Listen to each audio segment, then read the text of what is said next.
नमस्कार, आप देख रहे हैं खबर उत्तर प्रदेश। मैं हूं आपके साथ तनवीर। रुक करते हैं खबरों का, लेकिन उससे पहले नजर डालते हैं इस वक्त की हेडलाइंस पर।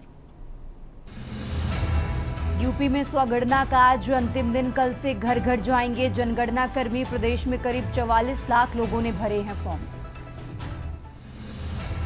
भ्रष्टाचार के मामले में हाईकोर्ट ने लोकायुक्त के खिलाफ टिप्पणी ली वापस, लिस्ट के नाम हटाने के आदेश।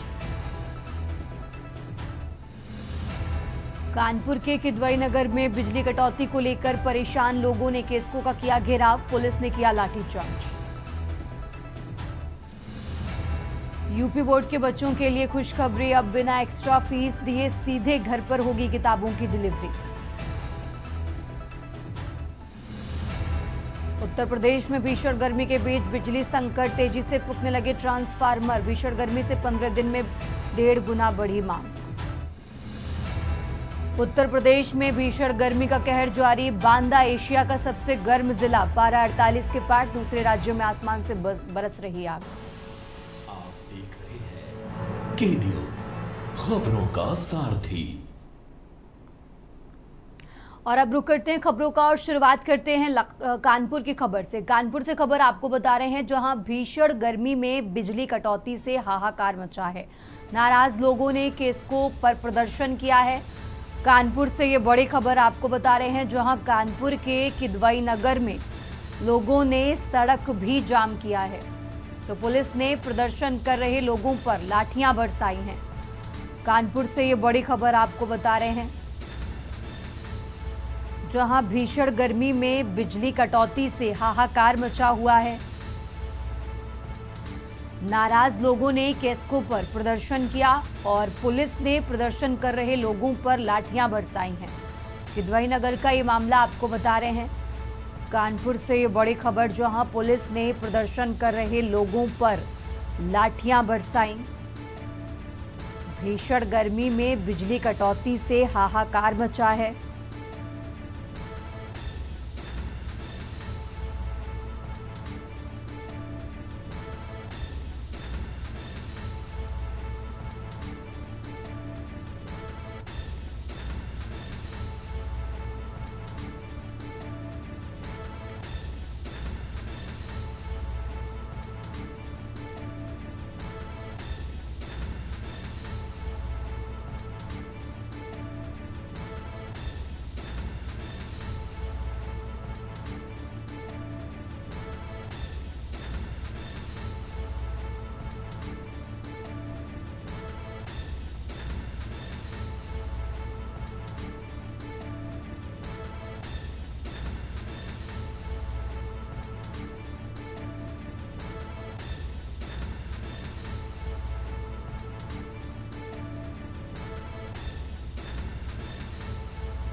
तो कानपुर से खबर आपको बता रहे हैं, जहां पुलिस ने प्रदर्शन कर रहे लोगों पर लाठियां बरसाई।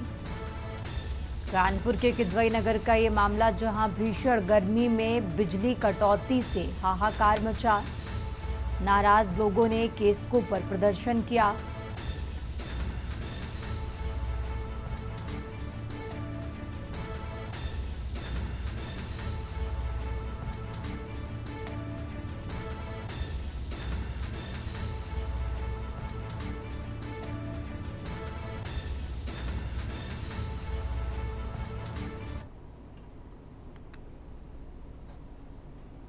और अब खबर कन्नौज से है, जहां बढ़ती महंगाई, बिजली कटौती और बेरोजगारी की समस्याओं को लेकर सपा कार्यकर्ता सड़कों पर उतरे। सपा कार्यकर्ताओं ने पार्टी कार्यालय से पैदल मार्च निकालकर सरकार के खिलाफ जमकर नारेबाजी की है। अफसरों को बैलगाड़ी भेंट करने जा रहे सपा कार्यकर्ताओं को पुलिस ने कार्यालय पहुंचने से पहले रास्ते में ही रोक लिया। पुलिस द्वारा रोके जाने को लेकर सपाइयों की सुरक्षा कर्मियों से नोकझोंक भी हुई।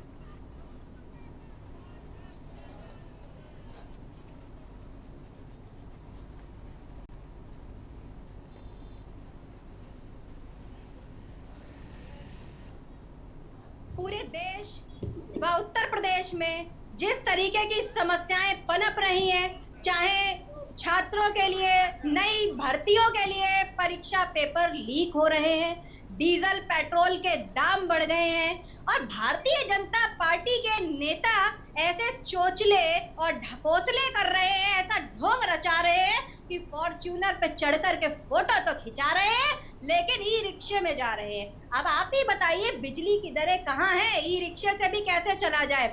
हम तो आए थे आज बैलगाड़ी भेंट करने, क्योंकि इन्होंने ही कहा था स्वदेशी अपनाएं।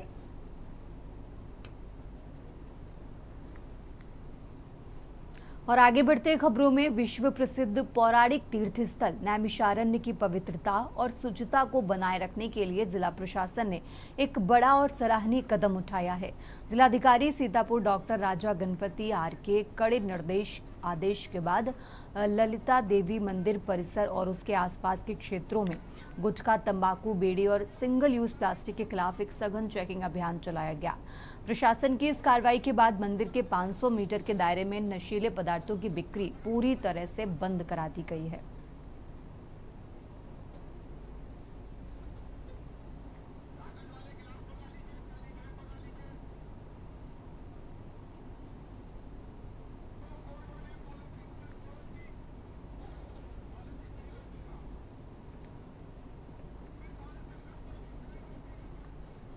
और अब खबर कानपुर से है, जहां कानपुर की जीआरपी व आरपीएफ टीम ने अवैध मादक पदार्थों की तस्करी के खिलाफ अभियान चलाते हुए एक अभियुक्त को गिरफ्तार किया है।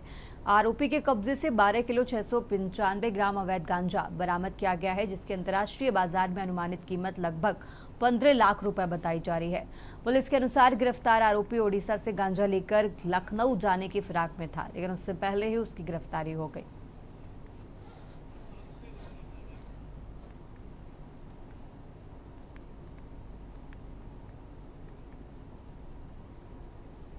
और अब खबर सीतापुर से है, जहां सीतापुर में ऑनलाइन दवा बिक्री के विरोध में 20 मई को घोषित राष्ट्रव्यापी बंद का असर सीतापुर में मिला जुला देखने को मिला। दवा व्यापारियों में 2 गुटों में बटी राय के चलते बंद पूरी तरह सफल नहीं हो सका। सुबह के समय शहर की कई दवा दुकानें बंद रहीं, लेकिन दोपहर करीब 1 बजे अधिकांश दुकानें खुल गईं और बाजार सामान्य होता नजर आया।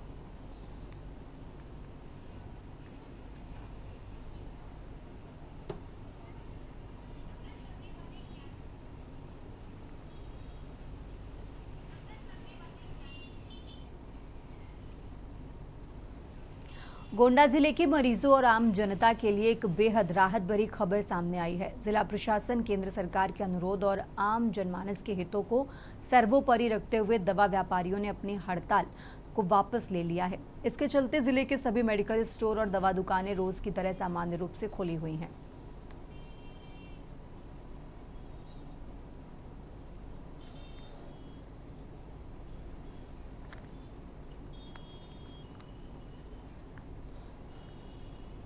कानपुर में नजूल की करोड़ों की संपत्ति के मामले में पुलिस ने एक वांछित व 25,000 के नामी रेव दीपक को गिरफ्तार कर लिया है। पुलिस करीब 6 महीने से इस आरोपी की तलाश कर रही थी। एडीसीपी शिवा सिंह ने बताया कि दिसंबर 2025 में एक लेखपाल द्वारा पुलिस को शिकायत करी गई थी। नूजल की भूमि को कूट रचित दस्तावेज बनाकर बेचा था। इसमें 5 लोगों के खिलाफ मुकदमा दर्ज किया गया था। देखिए, विगत वर्ष दिसंबर 2025 में लेखपाल द्वारा यहाँ कोतवाली थाने में एक एफआईआर लिखवाई गई, जिसमें बताया गया कि सिविल लाइंस स्थित सिविल लाइंस में स्थित कुछ नजूल भूमि थी, जिनका नंबर था 69, 69A, 69B और 69C।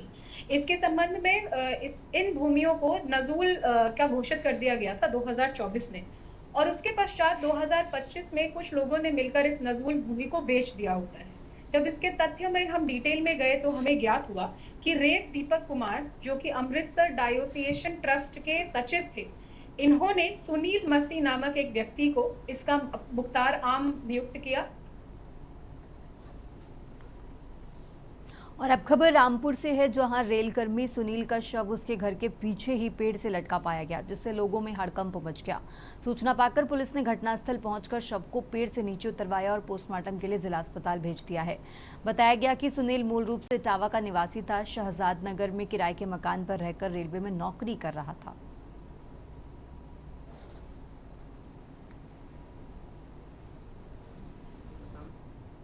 एक रेलवे एम्प्लॉय थे, गैंगमैन का काम करते थे, सुनील कुमार नाम का था। इनके द्वारा थाना शहजाद नगर अंतर्गत एक स्वाति मंथौल के पीछे पेड़ से फंदे से लटक करके आत्महत्या कर ली गई। इसमें सूचना प्राप्त होने पर शव को कब्जे में लेके पंचायतनामा पोस्टमार्टम की कार्रवाई कराई जा रही है और शेष कार्य इसकी विवेचना पे चल रहा है।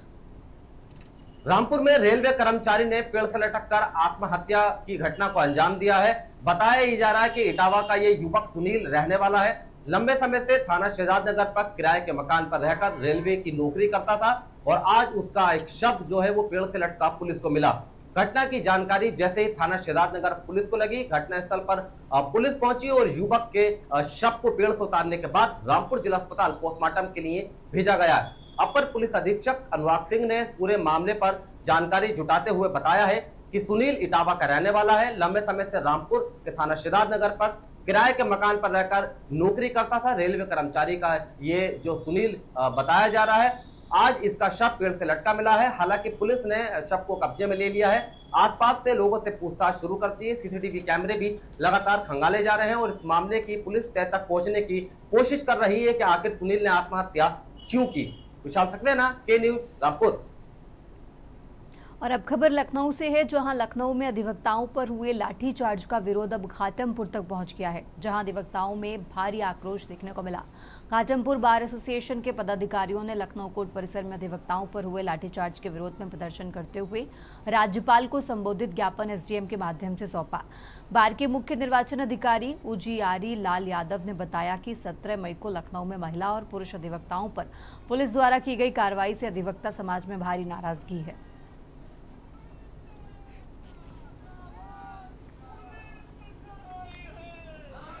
ज्ञापन हमने इसलिए दिया है कि चुनाव प्रक्रिया जारी है, मुख्य निर्वाचन अधिकारी हैं और हमारे साथियों लखनऊ में जो है पुलिस ने इतनी अभद्रता की है कि हमको मारा पीटा और हमारे चेंबर तोड़े। उसमें हमारे महिला अधिवक्ता भी थी, पुरुष अधिवक्ता थी।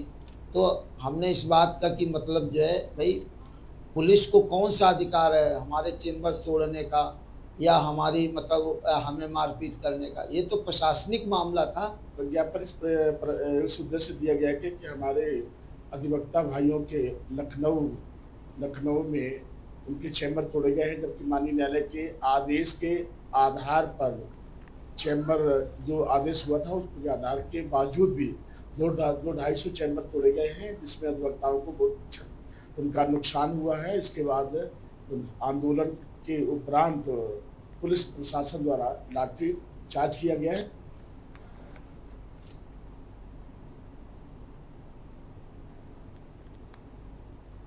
और अब खबर फिरोजाबाद से है, जहां फिरोजाबाद के थाना नारखी क्षेत्र में एक तेज रफ्तार कार ने स्प्लेंडर बाइक सवार 2 युवकों को जोरदार टक्कर मार दी।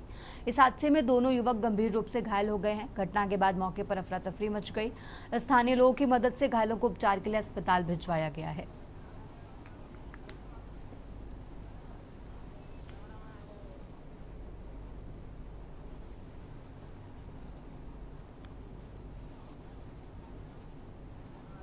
और अब खबर महाराजगंज की कोतवाली पुलिस ने बहुचर्चित रमाकांत चौहान हत्याकांड का सनसनीखेज खुलासा करते हुए मुख्य आरोपी को गिरफ्तार कर लिया है। यह हत्या किसी आपसी रंजिश या पैसे के लेन देन के लिए नहीं, बल्कि अंधविश्वास और तंत्र मंत्र के शक में खूनी बदले की भावना से की गई थी। आरोपी ने अपने जवान बेटे की सड़क हादसे में हुई मौत का जिम्मेदार तांत्रिक को माना और नशीला पदार्थ पिलाकर उसकी बेरहमी से हत्या कर दी। आज थाना कोतवाली पुलिस टीम के द्वारा एक सराहनीय कार्य हुआ, जिसमें एक लगभग 1 वर्ष पुराने मर्डर केस का सफल अनावरण हुआ। पिछले साल जून के महीने में एक व्यक्ति, इसका नाम रमाकांत चौहान, उसकी बॉडी जिला बस्ती में मिली। कुछ समय बाद यहाँ पे कोर्ट के आदेश से मुकदमा लिखा थाना कोतवाली, और लगातार उसमें एक व्यक्ति को नामजद भी बनाया गया और वो तब से फरार था। जब इसमें आगे तफ्तीश की गई तो मालूम चला कि जो इसका अभियुक्त है, इसका नाम राघवेंद्र, उसके बेटे का एक्सीडेंट पिछले साल फरवरी में हुआ था। वो एक्सीडेंट गोरखपुर में हुआ था, जिसका मुकदमा भी पंजीकृत।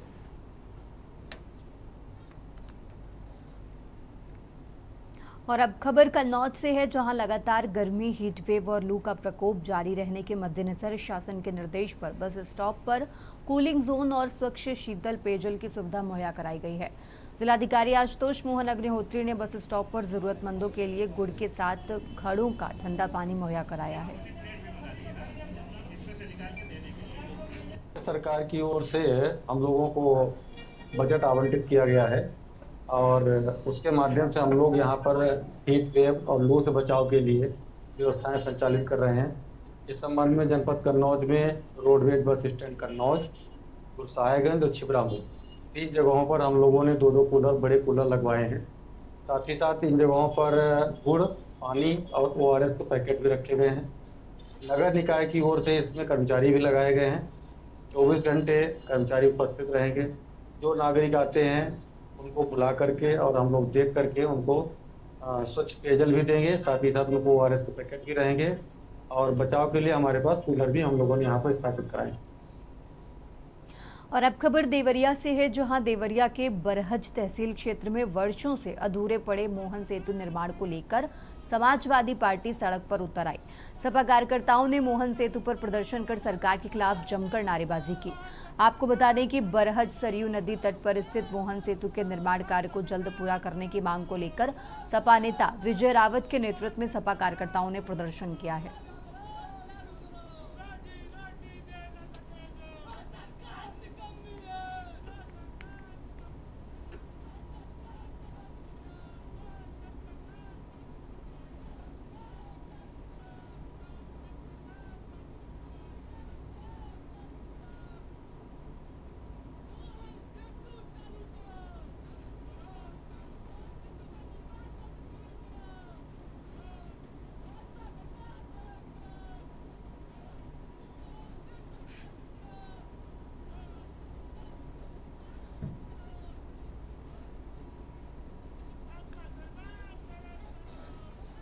और अब खबर एटा से है, जहां डीएम अरविंद सिंह ने विकास भवन का औचक निरीक्षण किया है। जिलाधिकारी को अचानक विकास भवन में पाकर अधिकारियों कर्मचारियों में हड़कंप मच गया। उन्होंने विभिन्न विभागीय कार्यालयों का निरीक्षण कर अभिलेखों और योजनाओं की समीक्षा की है। उन्होंने बाल विकास परियोजना कार्यालय में FLS सारिका पुंडीर के अनुपस्थित मिलने पर कार्रवाई के निर्देश दिए।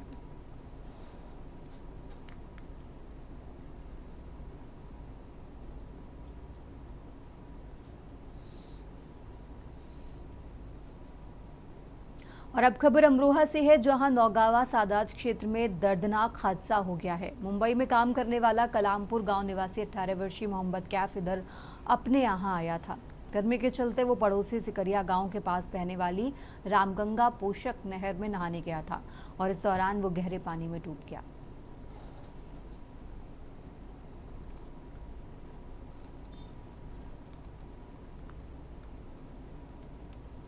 उत्तर प्रदेश की खबरों में फिलहाल इतना ही। आप देखते रहिए के न्यूज़ इंडिया।